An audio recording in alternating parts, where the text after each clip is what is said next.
আচ্ছা, এই ঠাকুরের কথা যখন এলো, যে মূর্তিতে প্রাণ প্রতিষ্ঠা হওয়ার পর ঠাকুরের একটা মুখের ভাব যেন বদলে যায়। আপনাকে বলি, মায়ের এক্সপিরিয়েন্স, আমরা আমাদের যেটা ফিলিংস, আমরা যেটা বোধ করি, এটা এখন এটার মধ্যে কোনো সত্যি মাহাত্ম্য নাকি আমাদের ফিলিংস, আমরা এটা বহু মানুষের কাছ থেকে আমরা শুনে আসছি দিনের পর দিন। আমরা ভাবতাম এটা আমাদের ভ্রান্ত ধারণা।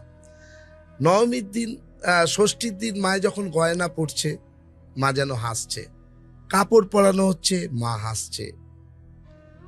অষ্টমীর দিন পুজোর একটু একটু ভার গম্ভীর একটু চেহারা, মুখ।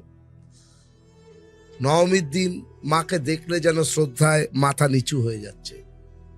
দশমীর দিন মা যেন ভারাক্রান্ত, মায়ের চোখ দিয়ে যেন জল পড়ছে।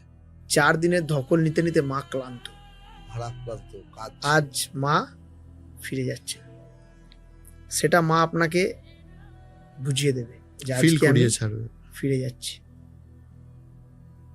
সেটা মা, আপনি মায়ের মুখ দেখলেই বুঝতে পেরে যাবেন যে মা আজকে ফিরে যাচ্ছে। যদি এরকম কোনো মানুষ আসে না বাইরে থেকে, যে হয়তো জানে না আজকে অষ্টমী না নবমী না সপ্তমী না দশমী, তাকে মা এটা বুঝিয়ে দেবে যে আজকে দশমী, আজকে আমি ফিরে যাচ্ছি। আজকে নবমী, আমার চোখের দিকে তাকাতে পারবে না, এটা মা ওনাকে বুঝিয়ে দেবে।